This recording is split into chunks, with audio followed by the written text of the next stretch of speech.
And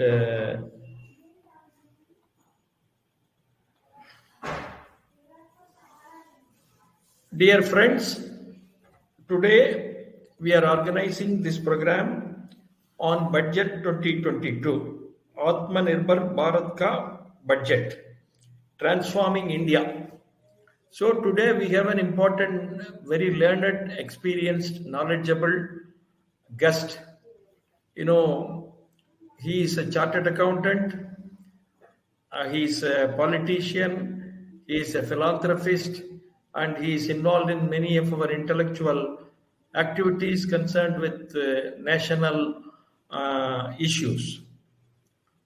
Shri Gopalakrishna Agarwal ji, he is now presently the national spokesperson, economic affairs of All India BJP.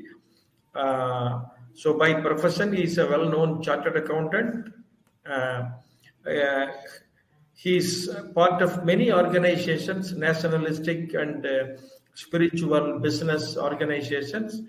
He is the treasurer, trustee of India Policy Foundation, and he was earlier the director of an important nationalized bank. He is the director. He is the member, board of governors of the Indian Institute of Company Affairs, Corporate Affairs, coming under the Ministry of Corporate Affairs.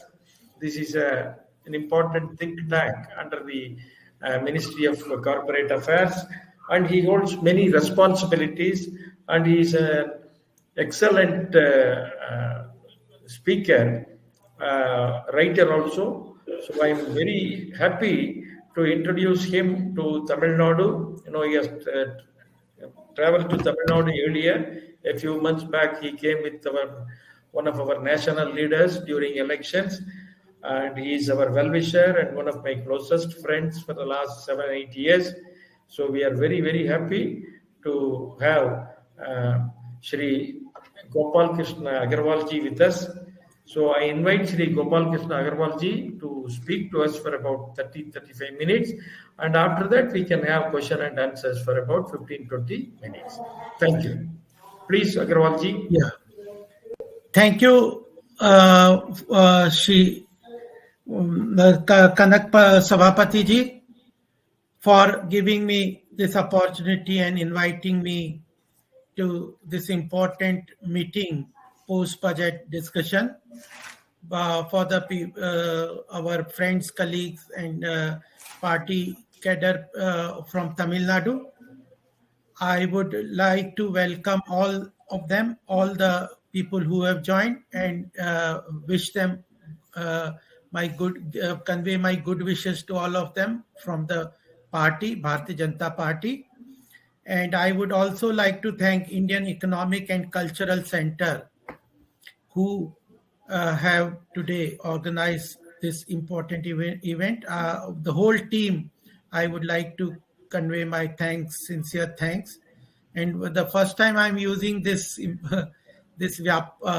software, and I found the whole feel is wonderful.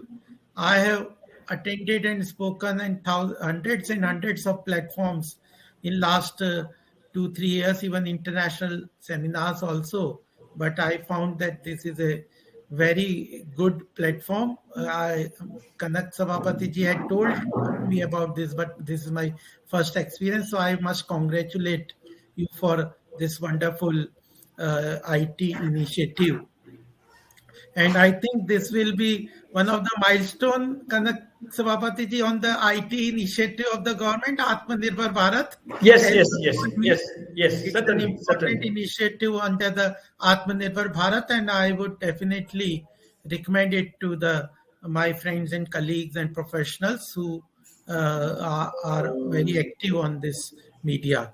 So friends, with this opening remark, I would like to start my deliberation on the budget 2022-23. This is an important budget, friends, which has been announced on 1st February, 2-3 days back. And before I start my deliberation on the budget, a brief note I would like to present before you something which is the economic overview of the country, because budget in this budget is a yearly exercise and it should never be seen in isolation, because we had big pandemic, COVID pandemic was had lot many disruptions, and post pandemic economic recovery was a big challenge. The government came out with Atmanirbhar Bharat package, and it came out with various fiscal stimulus packages. And globally, also many countries faced this pandemic. They also had certain packages and stimulus packages, and it was a global worry, including India worry, कि post-pandemic, how those disruptions which have affected the economy, how those challenges are being met. What I would like to just not go into detail of the earlier Atmanirbhar package, but what I would like to say is post-pandemic, due to the government initiative, particularly on the economic front, major macroeconomic parameters are fundamentally strong. And that is because of the certain strong steps and right steps taken by the government to deal with this crisis. And just I would like to mention only two things. At that time, we have come out with a large fiscal stimulus package where money was transferred to the lower strata, including certain loan provisions and other support, fiscal stimulus, PLI, all those schemes, where money was given to the support through credit and other means to the industries and infrastructure and other things. At that time, our government had a lot of pressure that we should go for large scale printing of currency, and we should go for helicopter money. Means pushing money into the hands of people with, just by printing money. And global major economies did this thing. And today I am happy to tell you that because we did not resort to, in spite of all the pressures of going for printing of money and helicopter money, short of that, we did everything. We relaxed the fiscal deficit. We went for large-scale money transfer to the lower strata of people. We went for credit guarantee and manufacturing sector support under PLI, and we kept our fiscal stimulus packages to different sectors in a graded manner, on a sequential manner, where the sector would have the maximum leverage position for money multiplier effect. Those sectors were initially supported, etc. And because of that, in spite of all things, but when we did not resort to printing of money, the inflation, a major concern globally at this present time, is not that much a concern in India. Our inflation is well within the RBI stated limit of 6%. It is at present 5.6, and next year's target is, in the budget, it was announced that 5.4% will be the inflation. CPI, I am talking basically. WPI is a concern, where commodity price, manufacture, steel, cement, base metal, etc., is a concern which we call as imported inflation. But CPI, consumer price index, where daily use product, food, fruits, vegetables, and other small items are included, their inflation is under control. And even America is facing a huge inflation. And we had pushed the liquidity into the whole business ecosystem. Because of huge inflation in European countries and America, now post-pandemic, they have to suck the liquidity. And when they are withdrawing the liquidity from the system, the inflation will be much more challenged than what our central bank has a challenge in this point of time. So, as far as liquidity, sucking of liquidity and catching up with the inflation, our central bank and government is much in a much better position than many major global economies, including developed economies. This is one point that I would like to underline, that the government, because of this position, right direction of Atmanirbhar Bharat package, our macroeconomic fundamentals, inflation, fiscal deficit is slightly higher, but that is under control. I'll talk about fiscal deficit, etc. Our FDI is very high. Our foreign exchange reserves are high. We are seeing a GDP growth rate in higher single digit growth rate on a sustainable basis. So these things are entrenched, and our economy is poised for a post-recovery leap. Before this budget, we had identified certain challenges, and in this budget, we have tried to catch up with those challenges and rectify them. Before the budget, also the FM had a very long meeting with various stakeholders on the party, state party representatives, and she had a discussion for more than two and a half, 2.5 hours, where various written representations were received by us. We coordinated them directly. FM was discussing them. Then finally, we consolidated the recommendation, and I had sent the report to the finance minister. So the challenges were well identified. Those challenges have been met in this budget. One, I said that the inflation was certain challenge that was tackled. The fiscal deficit was another challenge. MSME sector needed further support, that has been tackled. And then infrastructure support was also required. Everybody wanted that the capex expenditure on the capital side expenditure, the government should continue, because private consumption, because of disruptions in the informal economy, is not that robust as is required for attracting private investment. So this background, I'll start the budget. This background is very important. Another point on ideological front also I would like to tell you is, because I look after the economic affairs of the party, that also I would like to underline is that Bharatiya Janata Party believes is a right to center party. Our ideology on the economic front, on Arthik viewpoint, is that we consider business community industries as an important part of national development. We do not shy, and we do not talk about the people that business community industrialists, we do not shy to be associated with them, because we consider them an important part of the economic development, growth, and nation building. Second, on the economic ideological front, I would like to underline is that as a philosophy, we believe that market efficient and transparent and corruption free market are the best mechanism of allocation of resources. And if you look into the last 7 years, many of the initiatives of our government on the economic front have been based on creating transparent ecosystem, technological driven ecosystem on service delivery, etc.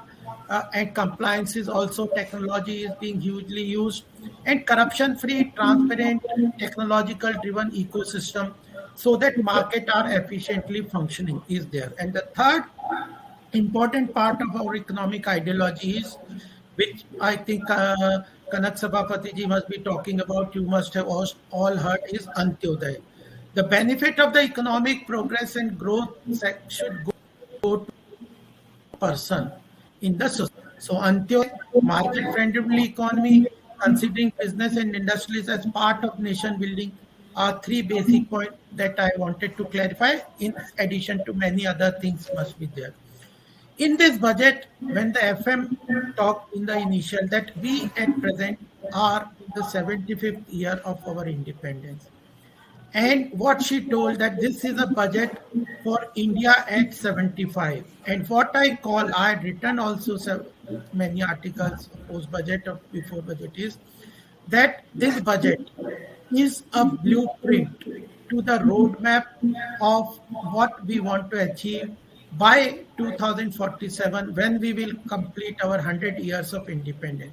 And this 25 years is called the Amrit Kal, as has been said in the finance minister and the prime minister, that this 25 years in Amrit Kal, where if we have take the right decisions now, it is not that this budget will be taking steps which go for 25 years. Some people have been criticizing that you are talking of 25 years. We have talked about 25 years, and this budget built a base to reach to that objective of a strong and economic superpower in India. Atmanirbhar Bharat, Swabhimani Bharat, economic superpower, which is respected by the global community, which can attract global investment into the country, which is a transparent economic, corruption-free ecosystem. And this budget lays the foundation stone for that Amrit Kal. So the next point I would like to underline is that some points, extensions, I will not go into many points, which you can ask in your questions if somebody has any questions for those points. The second important part was that for creating demand and economic growth and employment generation, and creating a good ecosystem of ease of doing business, ease of living.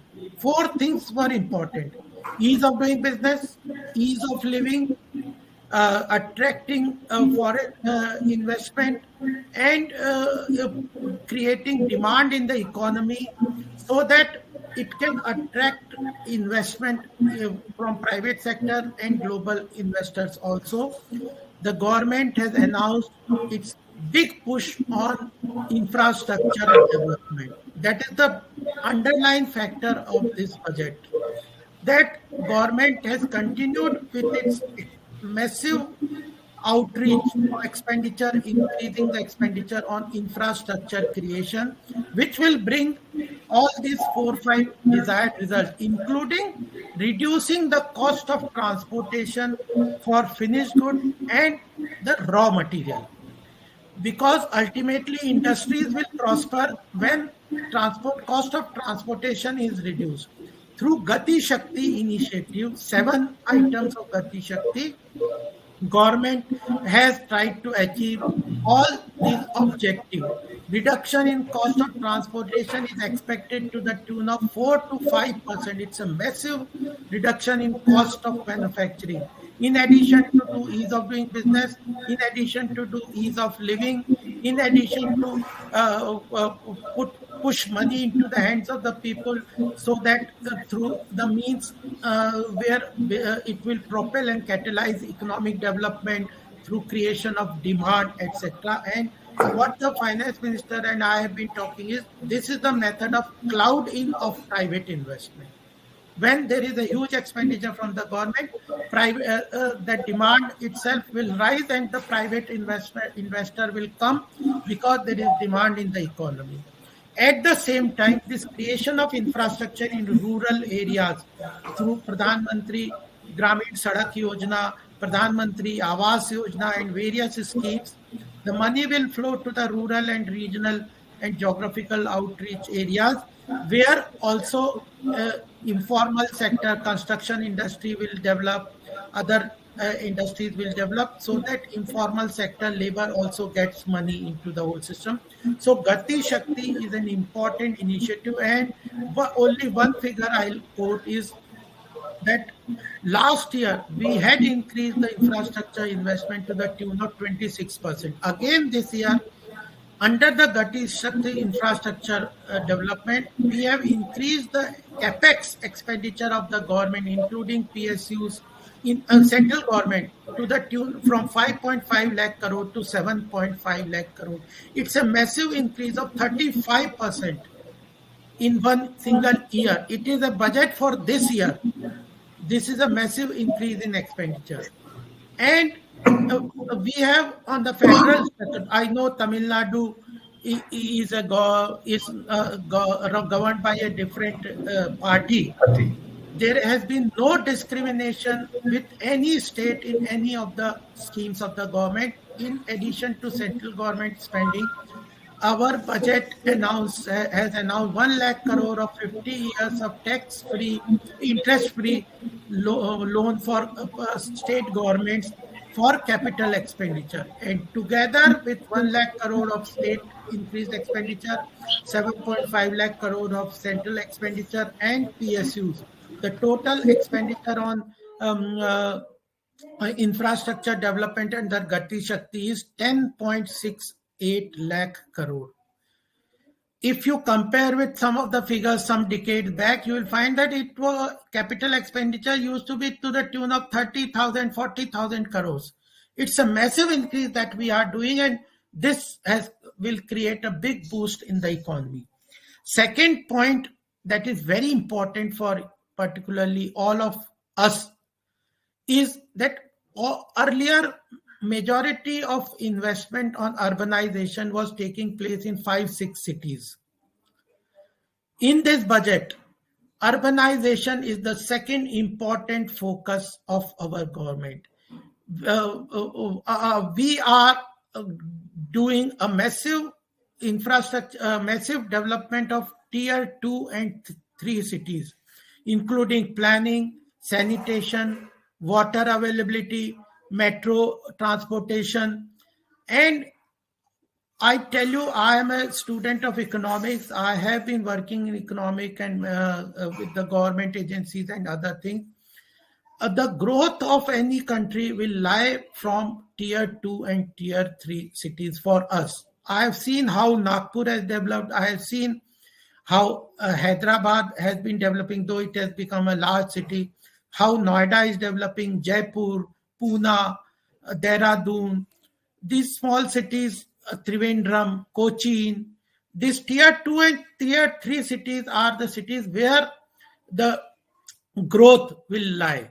And these cities will attract huge talent from even across countries, across people.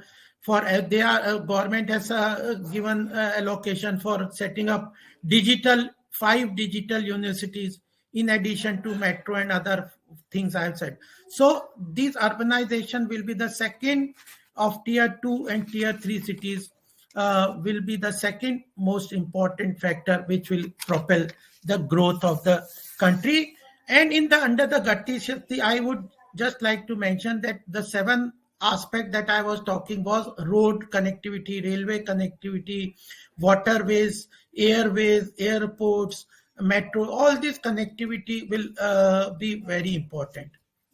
The fourth point that I would like to say is that first was Amrit Kal, Gati Shakti, urbanization, capex increase, and the fourth point that I would like to underline in this budget is, in spite of increasing massive expenditure from revised estimate of 37.5 lakh crore to 39.6 lakh crores in this budget, which in last year's budget was around 35 point something. In the revised estimate, it has come to 37.5 lakh crores, and now in this budget, it is 39.6 lakh crores.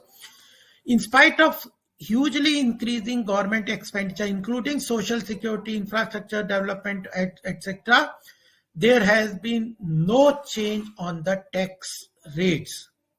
That's very important, because people are saying that government needs fund for fighting post-COVID. They should go for wealth tax, gift tax, so many things. We have desisted from any increase in any tax. And this, I say that this is not something very heartening to say, but I would add with this figure is that we, over the last 2-3 years, we have increased corporate tax and startup ecosystem drastically. Corporate tax has been reduced to 22%, and even startup and new industries, any new industry setup, manufacturing setup, the tax has been reduced to 15% plus surcharge. That is one part. And in spite of that, the direct tax collection has improved in this budget. And therefore, I say that we have not, we had reduced taxes, but we have this year, we have desisted from any increase. The second important point I would like to underline is some people say that you are reducing taxes for corporate sector. I would like to say is when GST was envisaged, Arvind Subramaniam committee, he was heading the committee which has suggested certain rates, etc. on the GST. They have suggested, you can Google and find, they had suggested an net neutral revenue rate of under GST 15 to 15.5% range. And I tell you, you should market to the people of the country at present. GST, indirect tax, which is very important for to the common man, weaker sections and every sections of the society, because we are a consumer society where consumption is important, is 11.6%. So those who say that only corporate tax has been reduced, they are wrong. Under indirect tax, we have reduced GST much below the rate which was envisaged in 2016 by a very important committee, and average GST rate at this point is 11.6%, and that is the reason why our CPI, commodity prices, small food items, etc., milk, food, daily consumption item, is low. So both direct indirect tax had been reduced drastically, and government has desisted from any increase in the taxes or imposing any new kind of tax, but has not shied away from increasing its expenditure hugely. So these two together, if you see these 3 points, you will understand how important our budget, this year's budget, is. It is because of our continuous effort on plugging the leakages into that revenue collection, plugging the leakages into the delivery mechanism, that we have achieved this desired result. So this is very important. And second point I would like to mention here is those who are students of economics and business committees, the people were worried that last year for fighting pandemic, we had expanded the fiscal deficit and it was at 6.9%. People were thinking that many economists were suggesting that you should for fiscal consolidation, reduce the fiscal deficit. But we desisted from this.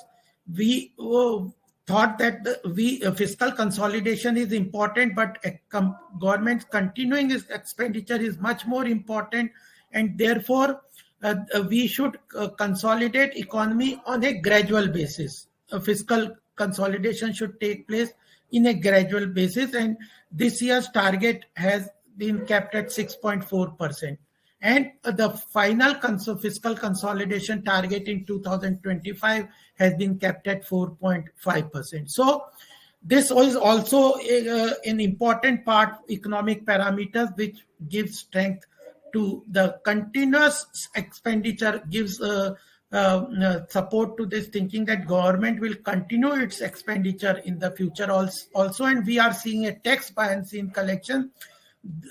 This month's January tax collection under GST has surpassed all since its inception, and it is more than 1,40,000 crores. That gives the heartening impact. It will give more resources to the states also, because they also have a strong share in the devolution. Almost 42% of centers tax collection is devolved. Even direct tax collection is very buoyant. 25% increase in direct tax collection was seen in spite of both reduction in taxes, and this will further continue. Many people are saying that we should have estimated a much buoyant tax collection figures in our budget, but we desisted for a conservative approach. We have taken that the reasonable growth in tax, direct and indirect tax collection, that's it also very important heartening factor. For the taxpayers, I would like to mention, for the common man, many things are being said. I would like to say that infrastructure, ease of living, urbanization, availability of water, availability of houses, building of railways, roadways, everything. This is basically for the common man. This is also create an ease of living for everyone. This will create employment. This will create attract investment. Ultimately, things will economy revival of the economy will be benefited from this. So on the tax compliances, I would like to mention just two things. Is that the government has because certain classes people were saying that there is certain kind of harassment or in the tax, the government has announced that for 2 years, if because digital filing of returns is taking place and transparency is being brought by virtual assessment and GST returns, etc., etc. So people were saying that certain errors happen. The government has given a window of 2 years for rectifying self-rectification of any error or anything which is missed out by the assessee.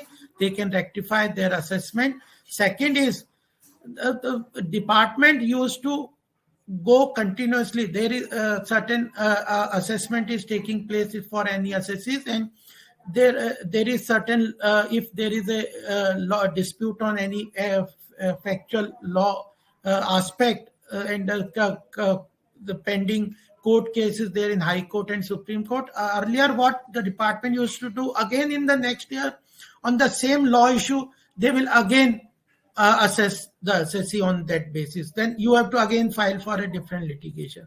The government has said the department cannot file any other assessment in the coming year till the point of law is settled in the High Court and the Supreme Court. If any point of law is under dispute or any case is going on any point of law, the department has to wait till that judgment comes. So this is also a very important part to for the assessee not to get harassed.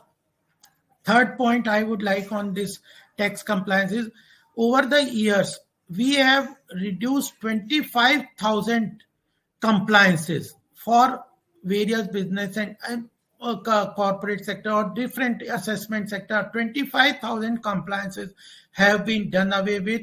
In last 2 years, 1,500 laws which were redundant have been done away with, and we will continue with this process. So tax compliances that I wanted to say. Fiscal consolidation I have mentioned. The seventh important point that I would like to mention here is for cooperative, because we see a big growth with Amit Shah ji heading a cooperative ministry, which is a new ministry. As a government, we consider cooperative movement to be a strong growth element for the rural economy and the growth of economy. And farmer producer organization is a big initiative under that thing. So for cooperative and farmer producer organization, our government in this budget has reduced the surcharge, which was a minimum alternative tax on cooperatives from 18.5% to 15%. And even surcharge has been reduced from 12% to 7%. The cooperative farmer producer organization. And the third, which will get the benefit, huge benefit, is there are small business entities, MSME, small businesses. What they do is sometimes they form a consortium, association of persons, to file for certain tenders, apply for certain tenders, or come out for manufacturing, because we are opening a defense sector hugely for private sector, MSME sectors for manufacturing. There they form a consortium, so for technology, upgradation, financial collection, etc. For those association of persons, we have reduced, there was a surcharge of 37%. That surcharge has been reduced from 37% to 15%. So even global, our domestic manufacturing industries form a consortium to go for global tendering for any other global tender. There also this benefit will be given. So this is an important initiative that I wanted to underline. Eighth, because I will cover 10 points. The eighth point is about we consider that MSME will be the growth problem. Manufacturing sector is the area where India's growth can come. If you look into the American history or etc., manufacturing sector, particularly MSME sector, has contributed hugely to the growth of America. And India, over the years, manufacturing was not finding that favor, was not finding that support which it should have got in last 7 years. Our major initiative had been to support manufacturing, and in that MSME sector, and we had targeted that the MSME and manufacturing sector's contribution to the GDP should be increased from 15% to 25%. In this pandemic, MSME and small business manufacturing units had big problem disruptions. So in this, we had come out in the Atmanirbhar Bharat about credit guarantee so that they could have a easy and a loan from the banks for tide out this disruption. There was a demand that we should extend this credit guarantee for 1 more year, where they can get easy loan from the bank. Government has agreed to that and increased 1 year extension to credit guarantee scheme, which is hugely to the tune of almost 3 lakh crores. And in addition to that, the government has added a 50,000 crore additional credit guarantee line, particularly for the hospitality and the tourism industries. That was a big demand from many places. In addition to that, 2 lakh crore has been given as an additional credit guarantee, whose risk will be taken by the central government, so that banks do not shy away from extending credit.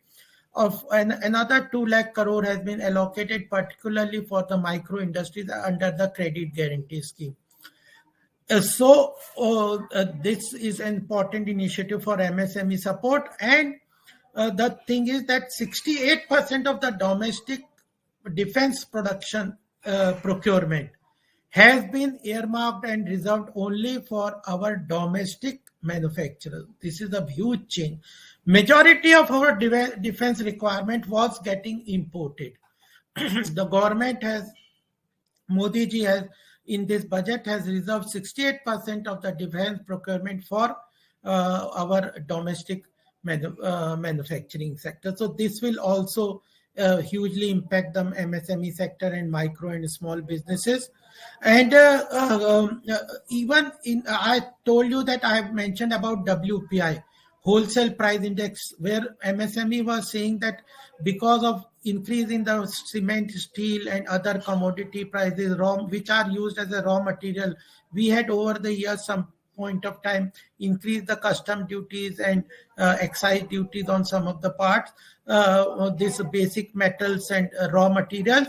In this budget, the FM has announced that we will rationalize them, reduce the duties. Steel has been reduced, duty on the import of the steel has been reduced, which is used as the raw material for our manufacturing sector, particularly MSME sector were feeling the pinch.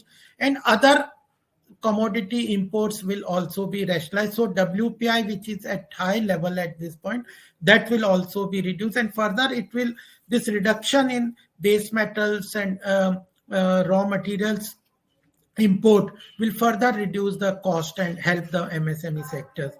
And even there has been a change in the IBC, Insolvency Bankruptcy Code. Certain changes are there because I am on the board of one of the regulatory body of the IBC company, Indian. So there, I will not go into the detail, but IBC is an important factor for creditable exit for failed business and respectable exit to some of the business where restructuring of the business can take place. So, and those businesses which fail were finding very difficult to exit that place. The government has reduced the time limit for liquidation under the IBC from 2 years to only 6 months. that is the big gap, 25% only for the time. And cross-border insolvency, there are certain changes. This will also help the manufacturing and MSME sectors. The last 10 point I would like to mention, in addition to PLI, 14 sectors are reducing huge support under the production linked incentive scheme, and that has been highly successful. And our manufacturing export, even including agriculture export, have increased because of the support of PLI, production linked incentives from the government. The government has committed itself to continue this. Pradhan Mantri Awas Yojana, which was a very successful scheme, another 50,000 crores has been allocated to that, so that 80 lakh new houses are built in the rural areas. So all the schemes on education, health, all those allocation continue as were earlier. No reduction in any of those social security schemes or anything, that continue. Therefore, some people are criticizing that that is not mentioned. That is already, we have not changed. We are talking, a budget is a 1 hour speech. You cannot take everything in the speech only. If you want to get into the detail, go to the budget document and find out. And if you have any queries, we will definitely tackle it. And still there are discussions. If there are certain points which you think are still to be analyzed, the budget, there is a 1 month process where we can tweak some of the changes that we can definitely convey those to the finance minister. She will definitely look into the matter. And on the farmer side also, I would like to say that certain people had been criticizing that what is there in the farmer side. I've said you that basic, all these rural housing, rural Pradhan Mantri Awas Yojana, even warehousing in the capex expenditure, I had not mentioned that we will build warehousing, supply chain. All those things are there which will benefit the farmers and connect the farm to the market. In addition to that, one in the railways, I live in Uttar Pradesh. There is a very successful scheme in Uttar Pradesh of one district, one product scheme. There's Meerut is manufacturing sports equipment, Aligarh is manufacturing locks, Noida is manufacturing apparel, Muradabad is manufacturing this brass metal utensils, etc. So I'm just quoting because from UP, because we have focused for 5 years on this and develop those clusters, give them financial assistance, support them in marketing, technological innovation, etc. And they are seeing a huge recovery, because 2 days back I was in Aligarh.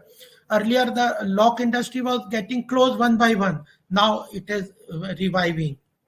So in the same manner, on the railway infrastructure, where new rails, etc., and new corridors are being built, the government has announced that one station, one product scheme. Geospatial tagging of product for particular railway station is an important initiative which will benefit and extend the benefit, which as an experiment we have done in Uttar Pradesh, one district, one product, one station, one product.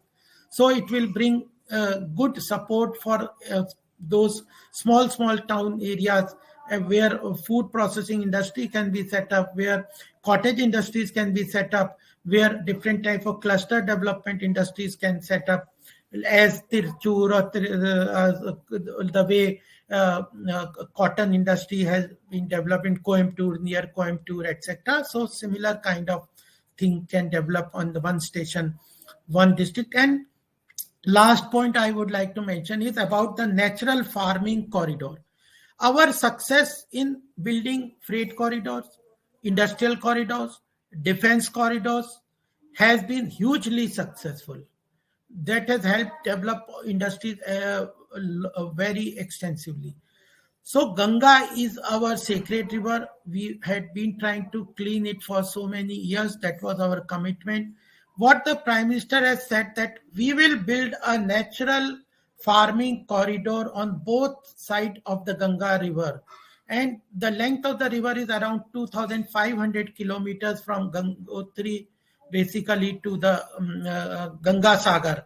And all states, Uttarakhand, Uttar Pradesh, Bihar, Bengal, all these areas, even Assam, all these areas will benefit out of this natural farming agriculture corridor, where on 5 kilometers on both sides of Ganga river banks, 5 kilometer broad, 2,500 kilometers length, 5 kilometer broad on both banks of the Ganga river, natural farming without any chemical fertilizers, and organic farming setup will be supported by the government. So this will bring huge growth to the agriculture sector. So this I wanted to mention to all of you. This is a very important. There are initiatives on the digital economy, patenting, artificial intelligence, blockchain technology, green environment technologies. All these initiatives, digital currency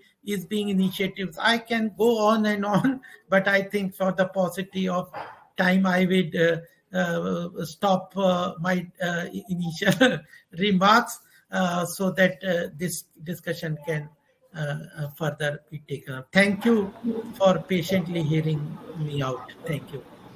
Thank you, Agarwal ji. You have made an excellent presentation, beginning from Gati Shakti, urbanization.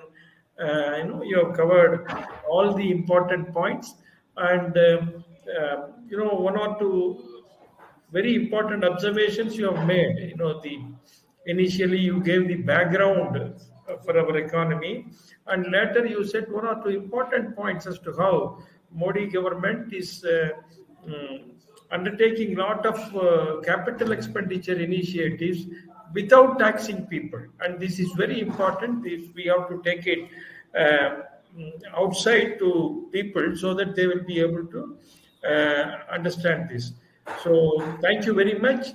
Now I ask my friend Mr. Jagannathan to coordinate this question and answer session. You yourself can ask him.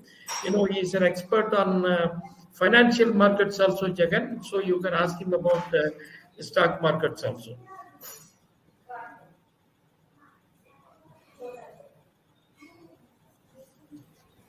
Jagan? Yes, sir. Namaste, sir.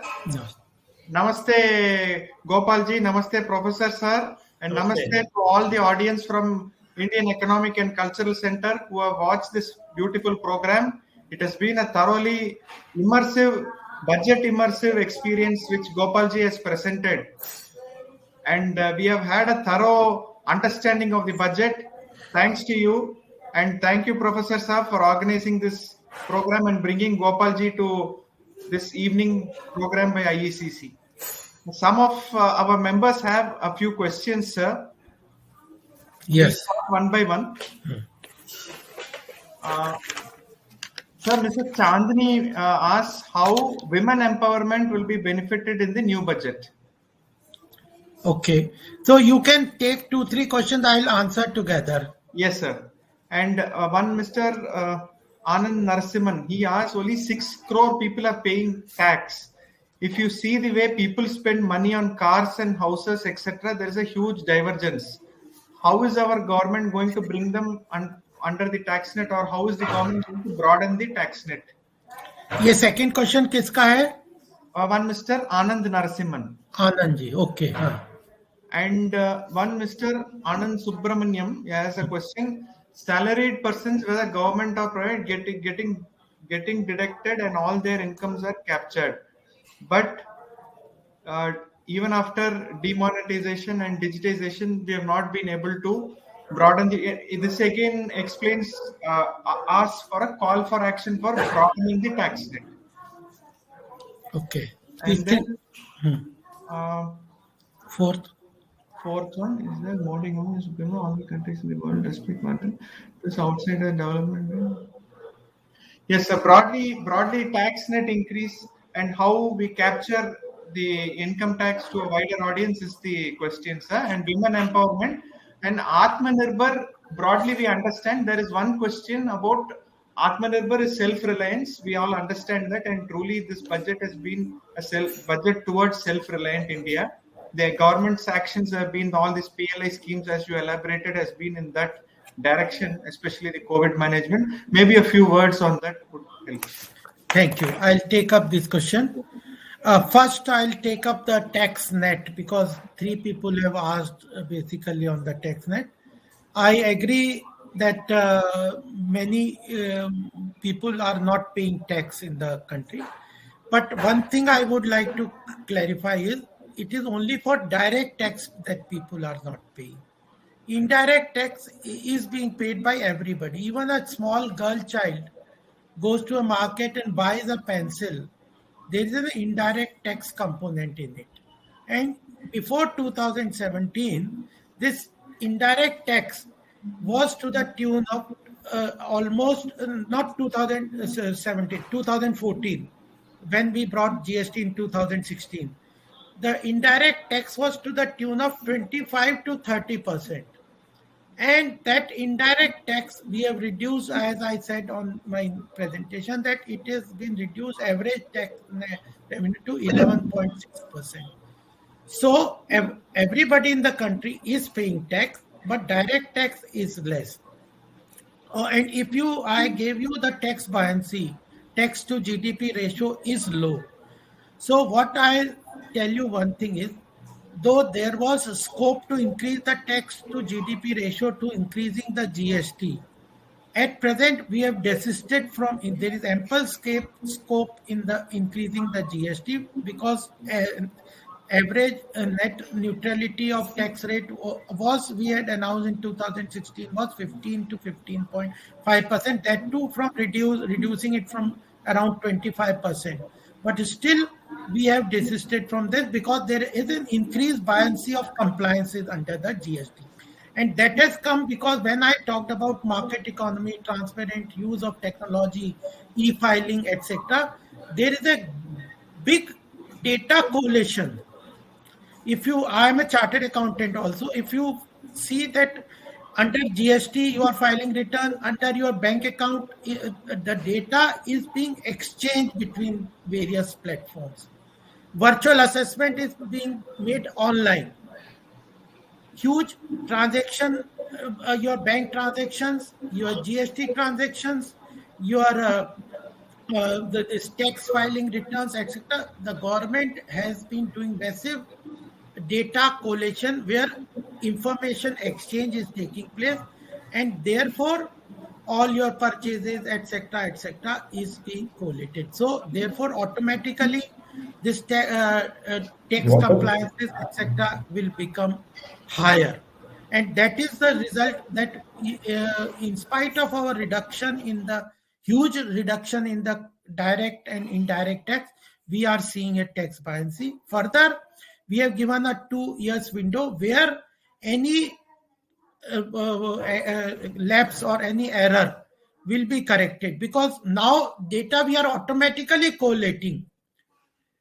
If your bank account shows that your expenditure is there for some 10 lakh car has been purchased, but your return does not show the same kind of financial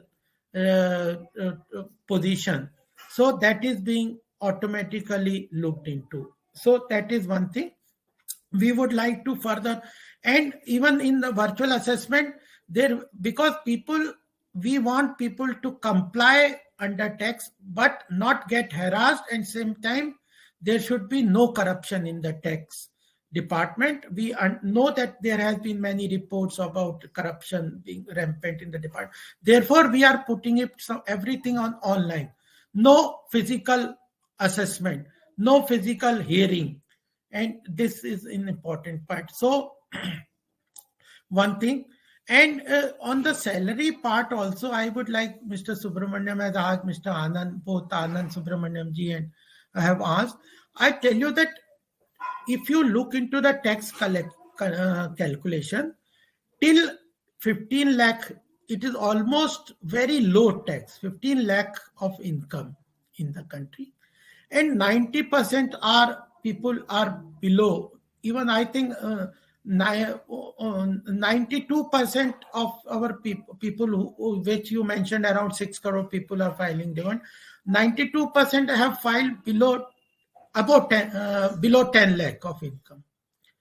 So 90% have filed above 15 lakh of income. So as it falls on, we will definitely look into the salaried class, and there has been issue that higher income people are being the rate at the higher income is very high. So on individual taxation, there are issues which under discussion, but I tell you that more and more tax compliances will take place. On women empowerment, Chandni ji, I would just like to say is that various schemes, I will not go into repeating those schemes, but a Jan Dhan account, Ujjwala Yojana, Swachh Bharat Abhiyan, and this housing, even what I would like to mention, underline here is that the Pradhan Mantri Awas Yojana, it has to be in joint name of the female spouse, both. So women are getting empowered, and I have seen the difference. I have moved to many villages, remote areas. The amount of difference this Pradhan Mantri Awas Yojana is taking. And one more figure I would tell you is that MSP procurement, 2.37 lakh crore of MSP procurement in last year has been directly transferred to the bank account through Jan Dhan account. So women, I can give you many stories how women gender force is feeling this empowerment through Jan Dhan account. So various schemes are there, Beti Bachao, Beti Padhao, all those schemes are there that are being continued. As such, we had in the last budget also given certain consumption to women, accessories, etc. That is one thing, and infrastructure is the way, employment generation, etc. is the way that we think that everybody will benefit. The last fourth question is, I would very much clarify on this is, some people have a wrong notion that Atmanirbhar Bharat, definitely you have, Jagannathaji said it is a self-reliant Bharat, Swabhimani Bharat, economic strong power Bharat, but it is not a closed Bharat. It is not something that we want to close our economy from the global growth. Atmanirbhar Bharat is a economic superpower Bharat where we will attract FDI. We want to integrate our manufacturing through global supply chain and regional supply chain, and therefore you see certain sectors like automobile industries, pharmaceutical industries have hugely benefited and seen huge growth because our small industries have been linked to automobile component industries, linked because global manufacturing are procuring from our domestic manufacturers automobile parts. So we want to integrate our manufacturing sector to the global and regional supply chain, and therefore, though it is not part of our budget exercise, but we are working on our free trade agreement with USA, Europe, Australia and UAE. Just one point I would underline is, in 2010, before UPA government had signed FTA with 10 ASEAN countries. What happened was, it had a very counter effect on our manufacturing sector because those countries started exporting their manufacturing product to our country at a very zero tax rate, and that has hampered our domestic manufacturing. What we should have done is, we should have gone into signing FTA with developed countries so that we can open our manufacturing sector to that market. And we have, from 2016 system, we have done away with the FTA with the ASEAN countries, and we are opening our FTA with developed countries. We had desisted from signing RCEP with China, which would have further de-alienated our manufacturing sector.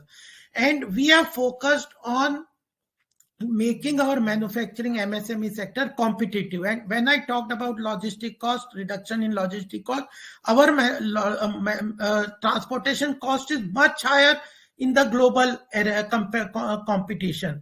So our power cost is much higher. Our land cost is much higher. So we have taken up digitization of land record, making the land banks available from the states, ease of doing business, contract enforcement, tax compliances. All these 10 factors of ease of doing business are being improved so that our domestic manufacturing becomes competitive and we can integrate our manufacturing to European countries, and those countries which were impacting our manufacturing sector, we have stopped FTA, free trade agreement with them. We have seen the success story of Bangladesh, how it has overtaken our domestic cloth industry, textile industries, because it had integrated its FTA with America and European countries. So we have taken this route. So Atmanirbhar Bharat is not a closed economy. We want PLI is the area where new industries and manufacturing sectors are taking place. I can give you example after example how startup ecosystems are developing. We are getting, for last 60 years, almost 70 years, we had only 9 unicorns in startup. Within this 5 years, we have seen 32 new unicorns. And when Kanagasabapathi ji was saying that I am associated with the financial market also, 10 unicorns from that are from fintech industries. So Prime Minister has very emphatic on this new technologies, artificial intelligence, blockchain technology, hydrogen power, renewable energy. All these new technologies will propel growth, and we will be global. Sometime this last month, we have opened, government has announced 76,000 crores of investment support to semiconductors. We have never looked towards Taiwan. Taiwan is a global leader in semiconductors. Semiconductor at present is used in everything, car, computer, hardware, software, many things. Semiconductor is the backbone of manufacturing sectors in the future. And Taiwan is the leader. We never had any good relations with, though it is technologically very sound. Government has particularly announced that 76,000 crores of support will be given to semiconductor industries. And how growth can take place. Pharmaceutical industry will become the global leader in the pharmaceutical industries. Vaccination, we have 80% capacity of vaccine manufacturing globally. We control 26% of the generic medicine API salt globally. And China slowly had made inroads into our generic medicine sector. We are again getting into the API patent, huge development into the patent industry, patent scenario. Standardization is taking place. I can tell you, I'm very confident that in this Amrit Kal, with the current leadership, will see us as an economic superpower in very near future, and it is in our life that we will see. That's very important through Atmanirbhar and Strong Bharat. Absolutely, sir. The number of times the finance minister mentioned drones in the speech was really amazing, because that shows how much connect the government has got with the reality. We have two more questions, sir. One on cryptocurrency. One, Vigneshwaran, our young friend, asks how they are very much, he says the younger generation is very much impressed by the cryptocurrency called as the digital rupee. He is asking about the tax policies over cryptocurrencies. Again, Anand Narasimhan has a similar question on cryptocurrency. He says that currently it is taxed at 30%. And how is it going to pan out when the government launches the formal digital currency in 23? So this is one, sir. And the other question is, our friend Mr. Saravana Kumar has a question on the status of the bad banks and the implementation of the bank mergers in future. Okay.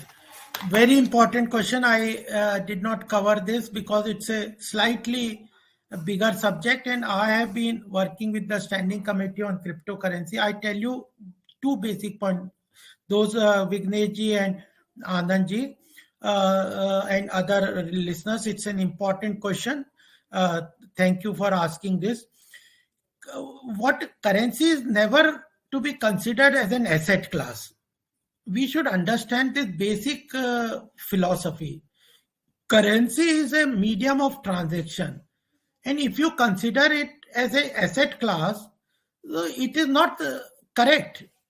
So basically, cryptocurrency at present, the way it is moving in globally, is being tried to be put up forward as an asset class. I would request all my friends, I know this field very much. As Kanagasabapathi ji said, I was on the board of a nationalized bank. I was on the national president of the National Stock Exchange Association's member. I know this market. Currency should never be used as a asset class, and cryptocurrency is being used as an asset class, which is a false and speculative elements are there. One thing. Therefore, in this budget, the government has said that only those cryptocurrency which are having a profit, capital gain based on transaction. You are investing some amount, then selling the currency at a higher amount, that profit will be taxed at 30%. One thing. No, when the government has announced that we will come out with a digital currency, it is quite different thing.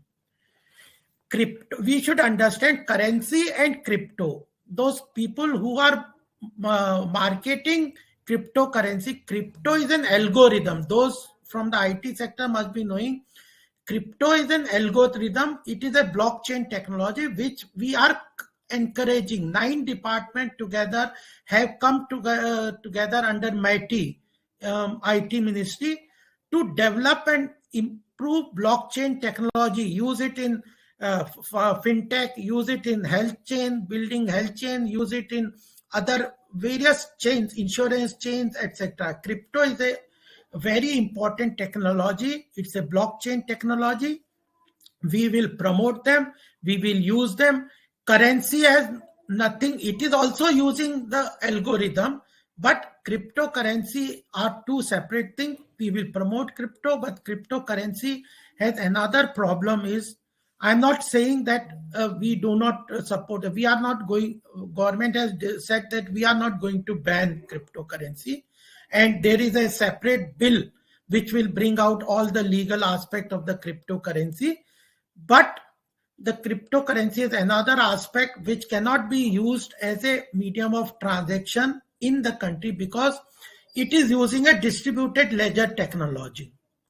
And there is no centralized clearing entity in current scenario of what you call as a Bitcoin or cryptocurrency, etc. What the digital currency does is does away from this and no centralized entity for clearing.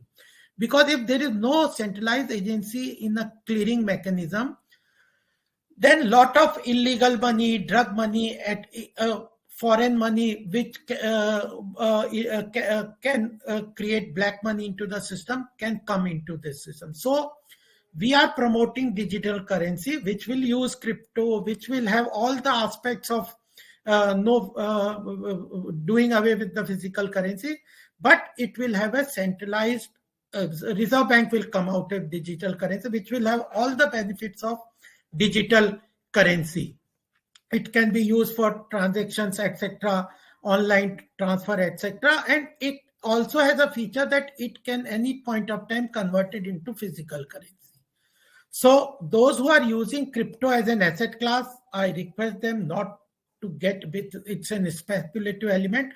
Only that part is being taxed. Where you will use it as because this crypto will, I think, I'm not very, I cannot commit on behalf of the government, etc. at this point of time, but I don't think this cryptocurrency will at any point of time, like Bitcoin, etc., can be made as a medium of transaction because you cannot have both things as an asset class value and as an transactional value. So this thing I would like to mention on this. On bad bank, etc., already the government has capitalized the banks. Two banks were there for mergers. Disinvestment is a major area where this budget government is working on. Air India has been disinvested, and I can go on many points on disinvestment, but BPCL, another company has been disinvested to Tata's. Other more companies are there on the pipeline of disinvestment, but I would underline under the disinvestment, which has been in today's paper also said in the Business Standard, and I had been also taking that for disinvestment for us is not a resource generation mechanism, revenue generation mechanism for us. The disinvestment is to bring efficiency in the capital utilization, public capital utilization and taxpayers' money into the system. Bad bank, NPA recovery, etc. are going fine. IBC is strongly taking impact. Asset management company has been formulated, and I think certain more changes are in the pipeline for IBC, but it is robust infrastructure for NCLT is required. One bank are now strongly capitalized, and the pandemic has not been very harsh on the bank as was expected. So this year, I think more banks will go for privatization, disinvestment, or mergers, and bad bank and AMC will take up its work on a fast basis. Implementation is one area where we put a lot of effort. One point I would also like to mention is about the aspirational district initiative. We had identified, it is also important for rural economy and agriculture sectors. We had identified 115 backward districts where the government department, particularly collector and DM, were made responsible that the 7 social welfare scheme, the department collector will have to identify people who are eligible for receiving benefit of these 7 government social welfare schemes, and he will have to make point to connect them to these welfare schemes in the backward 115 backward district, including Har Ghar Jal, etc., etc. What I would like to say here is it has been said that 95% of our objective in 115 district of connecting people to the welfare scheme has been completed. It's a very important factor, and now we are putting it further down that in this 115 district, aspirational blocks will be identified. So one district, if it has 10 blocks, we will identify which 3 blocks are backward, and that focus will go to further down to that blocks. So aspirational district will also catalyze growth in the country. Absolutely, sir. Sir, again, Anand, can we, it is people must be tired, so okay. We will also have. I'll just give you you can note down my Twitter handle. All of you can connect. I am very active and answer those. Yes. Gopal, Gopal, Gopal K, Krishna K for Krishna K, Agarwal, Agarwal. Yeah, thank you. Gopal K Agarwal is my Twitter handle. Anybody can join, follow, and put me direct message or open message. I will respond to them. Yes, sir. Thank you very much. Sir, we would like to introduce you to the YM people who are again a startup. Recently, Mohanji Bhagwat, Amit Shah ji, all of them have used their platform, and it's an attempt to decolonize technology, and it's an Indian effort, sir. So we request your support. Drupad is one of the founders of YM. Okay. Namaste, sir. Can you see me? Drupad. Sir, you might have to maximize screen on the bottom side. Where?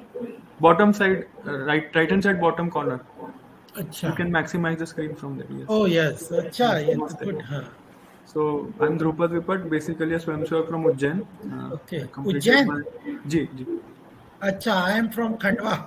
Acha, okay. That's great, sir. I have taken down your contact from Jaganji. I'll contact you. We'll meet in. Right now, I'm based in Delhi, only in Green Park. Okay. I'll contact you. Thank you. So wonderful, Professor Sir. Wonderful, Gopal Sir. Maybe a few words from you. Yes. Yeah. And thank you, Agarwal ji. Thank you. One important aspect that we noticed during the last few years with regard to budget presentation is, earlier whenever presentations were made, many of the panelists in TVs would be foreign analysts, that too connected with stock markets. Nowadays, they have all disappeared from the scene. So this is one important development that's happening. Outsiders are not coming now and giving us advices. So this is one good thing that has happened. And with regard to our friend's question related to empowerment of women, I remember Jagan, that finance minister mentioning vision for Nari Shakti. I remember one more point that this particular year, during this coming year, 1 more crore number of people would be provided with this free gas. This is an important aspect, empowering women at the lower levels. So 1 more crore is added to that Ujjwala scheme. And with regard to Tamil Nadu, I wanted to mention that after so many years, now the linking of river project has been announced, particularly linking of Godavari with Kaveri. This is going to be important. We all know that northern part of Tamil Nadu, northern districts of Tamil Nadu are not that much developed. A district like Tiruvallur, Kanchipuram, Villupuram and all. So when this is implemented, then this district will benefit a lot. Agriculture and other activities will improve. So this is one important announcement for Tamil Nadu. It was also announced that already they have prepared DPRs for linking 5 rivers. Only thing is, state government's consent is required. Once that is over, then this will come through. So this is another important announcement. So already, because of the fine presentation of Dr. Agarwal, we have taken more time. So thanks to all of you, particularly to our guest, Mr. Gopalakrishna Agarwal, who is always very close to me, and whenever we invite him, he used to come, and he is a practitioner also. He is not a theoretician. So it's our good fortune that he has found time here in spite of his busy UP election schedule. So thank you, Gopalji. So thanks to my dearest friend, Mr. Jagan, who always helps us with coordinating IECC activities. In fact, he is a major part of the Indian Economic and Cultural Center. And thanks to our YM friends who are always willing to provide whatever we require. Thanks to one and all. Thank you very much. My thanks to Indian Economic and Cultural Center.